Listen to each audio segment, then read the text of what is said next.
Lecture में हम एक ट्रायंगुलर सेक्शन लेंगे और उस ट्रायंगुलर सेक्शन में शेयर स्ट्रेस निकालेंगे। तो देखिए आपको एक बीम दिया है जिसका कि क्रॉस सेक्शनल एरिया आपको ट्रायंगल दिया हुआ है। तो इस ट्रायंगल की हाइट दिया हुआ है h और बेस कितना है दैट इज b। इस ट्रायंगल का ये जा रहा है सेंट्रोइडल एक्सिस। तो देखिए आप जानते हैं कि ट्रायंगल के CG का डिस्टेंस नीचे से कितना आता है दैट इज h/3 आता है। ठीक, दिस इज h/3। अगर इसके CG का डिस्टेंस आप ऊपर से निकालेंगे तो ये कितना आएगा 2h/3 आएगा। ये इसका न्यूट्रल एक्सिस है। इस न्यूट्रल एक्सिस से y दूरी पर हमने एक सेक्शन लिया है, एक लेयर लिया है। इस लेयर पे हमको क्या करना है, शेयर स्ट्रेस निकालना है।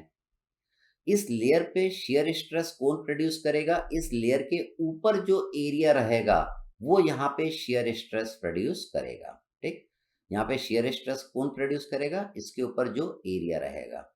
तो किसी भी पॉइंट पे हमको शेयर स्ट्रेस निकालना रहता है तो वहां पे शेयर स्ट्रेस कौन प्रोड्यूस करता है, उस पॉइंट के ऊपर जो एरिया रहता है वो प्रोड्यूस करता है।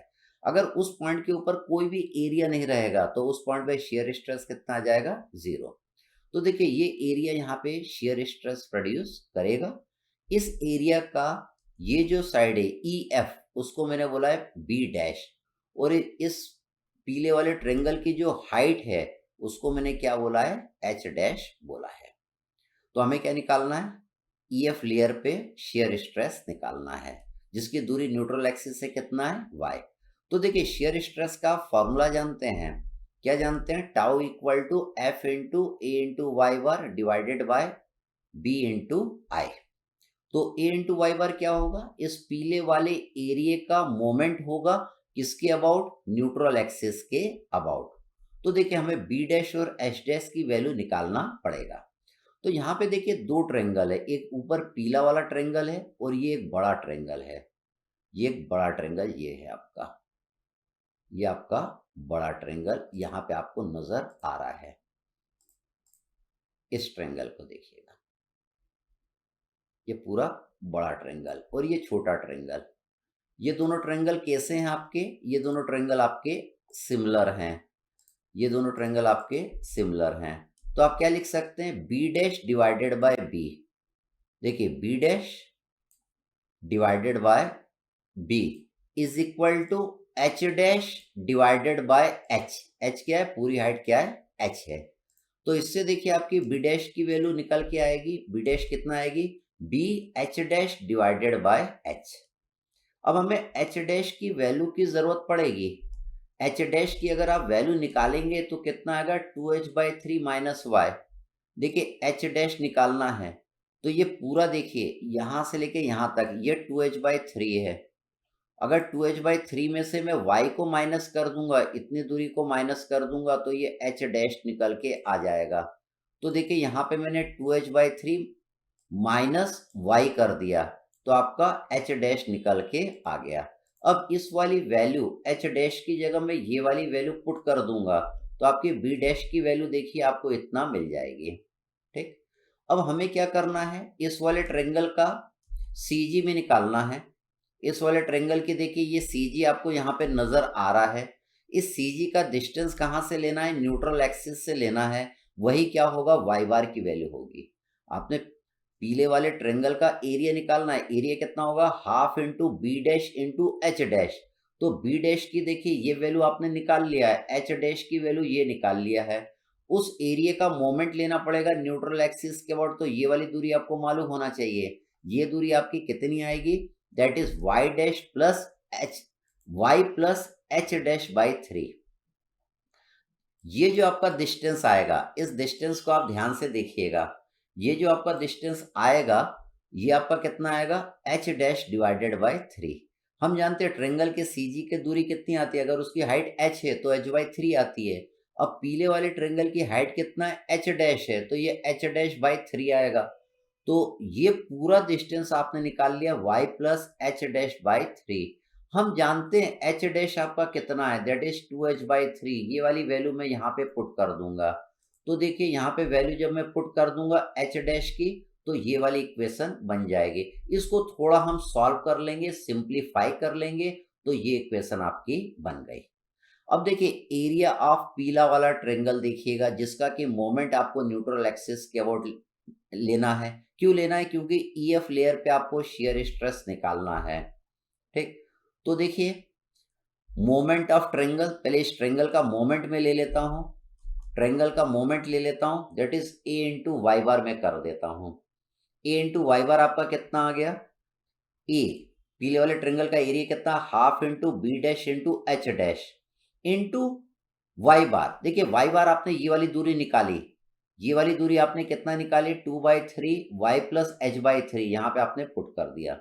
अब बी डैश की वैल्यू यहाँ पे पुट कर देंगे, that is b by h in bracket 2h/3 minus y. H dash की भी ये वाली वैल्यू हम क्या करेंगे? इस इक्वेशन में पुट कर देंगे। तो देखिए यहाँ पे मैंने पुट कर दिया। अब इसको थोड़ा सा हम सॉल्व कर लेंगे, सिंप्लीफाई कर लेंगे, तो आपकी ये वाली इक्वेशन बन जाएगी। ठीक, इसको आप सॉल्व कर लीजिएगा, ये आपको मिल जाएगी। अब इस वाले फॉर्मूले में ए इंटू वाई बार की वैल्यू आपको मिल गई। अब ये वैल्यू जो निकाली वो मैं यहाँ पे पुट कर दूंगा। इसको थोड़ा और सिंप्लीफाई मैंने कर दिया, चूंकि हमें ईएफ लेयर पे शियर स्ट्रेस निकालना है, तो इसकी जो लंबाई आएगी वो कितनी आएगी? बी डैश आएगी। इसलिए यहाँ पे बी की जगह मैं क्या पुट कर दूंगा? बी डैश पुट कर दूंगा। अब ए इंटू वाई बार जो वैल्यू मैं यहाँ पे निकाल चुका हूँ, वो वैल्यू मैं यहाँ पे पुट कर देता हूँ। तो देखिए यहाँ पे पुट करने के बाद ये इक्वेशन आपकी बन जाएगी। इसमें कुछ आपका कट जाएगा, बी बाई एच से ये बी बाई एच कट जाएगा, 2h/3 माइनस वाई का होल स्क्वायर है और यहाँ पे 2h/3 माइनस वाई है, तो एक यहाँ पे कट जाएगा। तो कटने के बाद आपको जो इक्वेशन मिलेगी, कटने के बाद आपको यहाँ पे जो इक्वेशन मिलेगी वो देखिए आपको ये इक्वेशन मिलेगी। इसको भी हम थोड़ा सिंप्लीफाई कर देंगे, तो इसको सॉल्व कर देंगे। इसमें मैं मल्टीप्लिकेशन कर दूंगा इन दोनों का, तो ये इक्वेशन बन जाएगी। इसको सॉल्व करने पर फाइनली आपको ये इक्वेशन मिल जाएगी। तो यहाँ पे अगर आपको टाउ निकालना है तो टाउ कितना आएगा? F divided by 3i h y by 3 plus 2h square by 9 minus y square. तो आपने न्यूट्रल एक्सिस से y दूरी पर शियर स्ट्रेस निकाल लिया। अब इसमें हम कुछ इंपॉर्टेंट कंक्लूजन्स देखते हैं। पहला, for shear stress tau to be maximum, अगर इसकी वैल्यू मैक्सिमम होगी, ठीक है, तो ये y डिस्टेंस आपका कितना होना चाहिए, और यहाँ पे maximum value of shear stress कितना आएगा वो भी हमें निकालना है। तो फॉर शियर स्ट्रेस टाउ की वैल्यू अगर मैक्सिमम कब होगी? जब d tau upon d y की वैल्यू इक्वल टू 0 हो जाए, तो टाउ की वैल्यू आपको मैक्सिमम मिलेगी, तब टाउ की वैल्यू आपको मैक्सिमम मिलेगी। तो देखिए इसका मैं डिफ्रेंसिएशन करता हूँ, विथ रिस्पेक्ट टू वाई में करता हूँ, तो आपकी जो इक्वेशन बनेगी वो मिलेगी h/3 minus 2y equal to 0। इसका मैंने डिफ्रेंसिएशन कर दिया विथ रिस्पेक्ट टू y। तो यहाँ पे ये तो कांस्टेंट है, 0 हो गया। hy/3 को हम क्या लिख देंगे? h/3 लिख देंगे। ये आपका क्या कांस्टेंट है, 0 हो जाएगा। ये कितना हो जाएगा? 2y हो जाएगा। तो यहाँ पे मैंने 2y लिख दिया। तो इससे आपकी y की वैल्यू आ जाएगी। y की वैल्यू कितनी आएगी? h/6 आएगी, जब टाउ की वैल्यू आपको कितना मिलेगी? मैक्सिमम। अब वो टाउ की वैल्यू आपको मैक्सिमम कितनी मिलेगी? तो ये जो y की वैल्यू आपकी निकल के आई है वो आप इस वाले इक्वेशन में पुट कर देंगे। तो देखिए मैं यहाँ पे पुट कर देता हूँ, y की वैल्यू h/6 मैंने इस वाले इक्वेशन में पुट कर दिया। तो इसमें y की वैल्यू h/6 पुट कर दिया, जहां जहां y की वैल्यू थी इसको मैंने थोड़ा सॉल्व कर लिया। तो आपको मिल गया, टाउ मैक्स मिला FH स्क्वायर अपॉन 12i। ये आपको क्या मिल गया? टाउ मैक्स की वैल्यू आपको मिल गई। अब हम क्या करेंगे? यहाँ पे i की वैल्यू पुट कर देंगे। हम ट्रायंगल का मोमेंट ऑफ इनर्शिया उसके सेंट्रोइडल एक्सिस जानते हैं, वो कितना जानते हैं? bh⁻36। ये हमने पढ़ा था जब हमने मोमेंट ऑफ इनर्शिया मैकेनिक्स में पढ़ा था। तो i की वैल्यू देखिए यहाँ पे मैंने पुट कर दिया। इसको मैंने थोड़ा सा और सॉल्व कर लिया, एच से एच कट जाएगा, तो 3f अपॉन बी एच आ जाएगा। अब इसमें मैंने क्या करा? 2 का मल्टीप्लाई भी कर दिया BH में, और 2 से इसको मैंने डिवाइड भी कर दिया, तो कोई फर्क नहीं पड़ेगा। लेकिन BH/2 क्या हो जाएगा? एरिया ऑफ दिस ट्रायंगल हो जाएगा। ठीक, तो देखिए इसको हमने और सिंप्लीफाई कर दिया, तो हम इसको क्या लिख सकते हैं? 3/2 F डिवाइडेड बाई A।